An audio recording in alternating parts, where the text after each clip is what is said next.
سیدہ خود فرماتی ہیں، مومنوں کی ماں امہات المومنین سیدہ خدیجہ الکبریٰ رضی اللہ تعالی عنہا فرماتی ہیں کہ میں نے خواب دیکھا، اور خواب میں دیکھتی ہوں کہ آفتاب آسمان سے اتر کر میرے گھر میں داخل ہو گیا،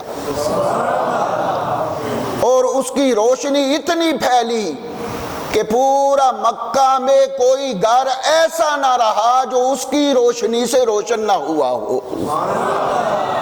اور بعض مفسرین نے تو یہاں تک لکھا ہے کہ جو سیدہ نے آفتاب دیکھا اس کی روشنی سے پوری کائنات روشن ہو گئی۔ ہم تو ماننے والے ہیں، ہم تو ماننے والے ہیں کہ میرے نبی کو اللہ نے سراج بھی بنایا ہے اور منیر بھی بنایا ہے،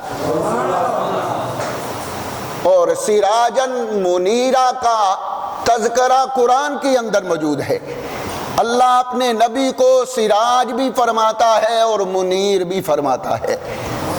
اے چمکدار، اے چمکنے والے، اے چمک دوسروں کو دینے والے، یہ تیرے اور میرے نبی کے القابات قرآن کے اندر ہیں، اور قرآن نے صاف جو نام لیا قد جاءکم من اللہ نور، یہ بھی میرے نبی کے نور ہونے کی دلیل ہے کہ میرے آقا امام الانبیاء صلی اللہ علیہ وسلم اللہ کے نور سے حصہ لے کر کائنات میں جلوہ گر ہوئے۔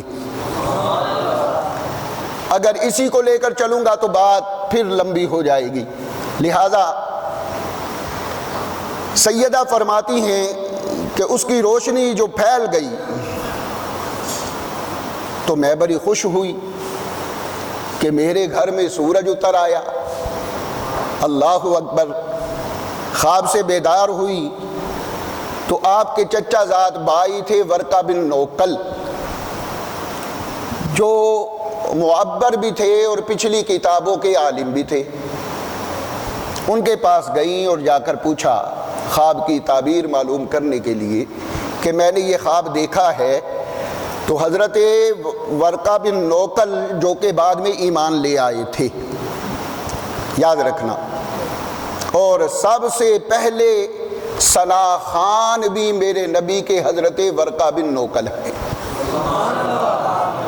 کتابوں کے اندر آپ کی لکھی ہوئی نعت موجود ہے، حدیث کی کتابوں کے اندر مل جاتی ہے۔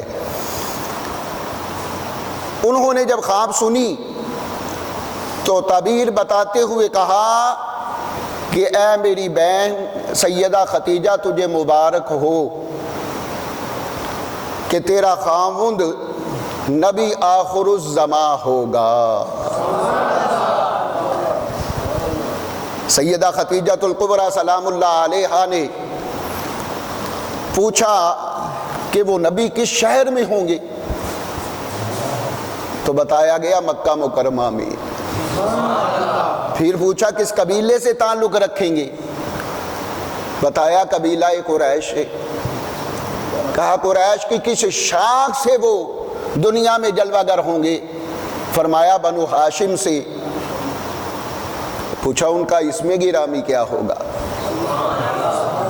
ان کا نام نامی کیا ہوگا؟ اللہ اکبر۔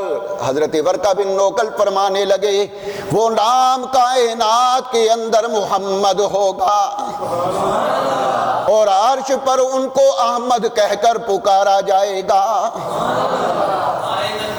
اللہ، یا رسول اللہ، یا رسول اللہ، حق چاریہ۔ جب یہ شانیں سنی، یہ تعبیر سنی، دل میں ایک محبت بیٹھ گئی، امنگ پیدا ہو گئی، پیار پیدا ہو گیا، چاہت اور انس پیدا ہو گئی کہ کب وہ وقت آئے گا کہ میری قسمت کا ستارہ چمکے گا اور میں نبی آخر الزماں کے نکاح میں آ جاؤں گی۔ اب رب جب انتظامات فرماتا ہے تو معاملات سیدھے ہوتے چلے جا رہے ہیں۔